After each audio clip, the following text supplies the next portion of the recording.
মারুতি ভ্যানকে বাঁচাতে গিয়ে দুটো লরির মুখোমুখি সংঘর্ষ।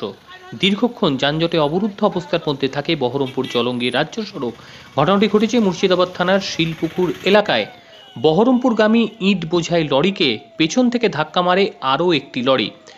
ঘটনার ফলে ইট বোঝাই লরির পেছন চাকার যন্ত্রাংশ খুলে যায়, যার ফলে ইটগুলি রাস্তার মধ্যে রীতিমতো ছড়িয়ে পড়ে, যার ফলে দীর্ঘক্ষণ ধরে যান চলে বিঘ্ন ঘটে। এলাকাবাসীদের তৎপরতায় জেসিপি ডেকে নিয়ে এসে ইট সরিয়ে যানজট মুক্ত করা হয়।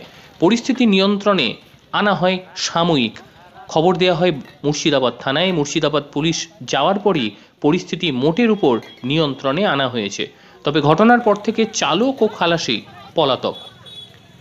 দীর্ঘক্ষণ ভোগান্তির কারণে মানুষ বা নিত্যযাত্রীদের মধ্যে অনেকটাই অসন্তোষ তৈরি হয়, কারণ অনেকেই ব্রিগেডমুখী ছিলেন। যারা ব্রিগেড থেকে বাড়ি ফিরছিলেন তারাও দীর্ঘক্ষণ রাস্তার মধ্যে আটকে থাকেন।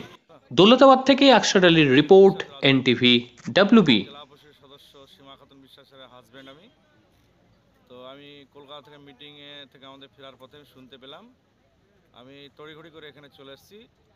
এখানকার WB 57 77 48 একটা লরি শিলপুকুরের যে হোটেলগুলো আছে সেখানে বহরমপুর থেকে যাচ্ছিল ইট বোঝা একটা লরি নিয়ন্ত্রণ হারিয়ে রাস্তার উপরেই গোল্লা কেটে পিছনের চাকা খসে গিয়ে ও পাল্টি গিয়ে রাস্তার উপর পড়ে যায়।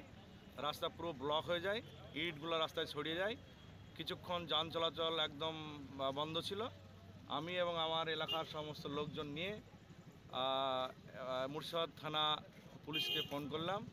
ওরা আসলো, আমরা সকলে মিলেই ওই ইটগুলোকে রাস্তা থেকে সরিয়ে মোটামুটি চলাচলের ব্যবস্থা করেছি।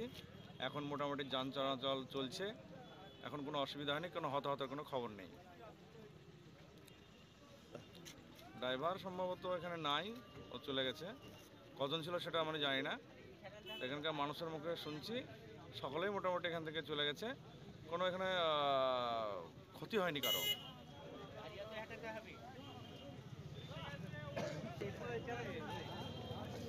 শেষ ব্যবস্থা এখন পুলিশ এসছে, পুলিশ এখন নিয়ন্ত্রণ করছে যান চলাচল।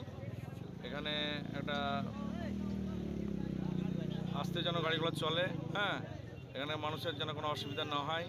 এখানে রাস্তার দিকে লরিগুলো দাঁড়িয়ে থাকে হোটেলে, এই জন্য একটু অসুবিধা হয়, সেগুলো পুলিশ দেখবে, এটা পুলিশের ব্যাপার।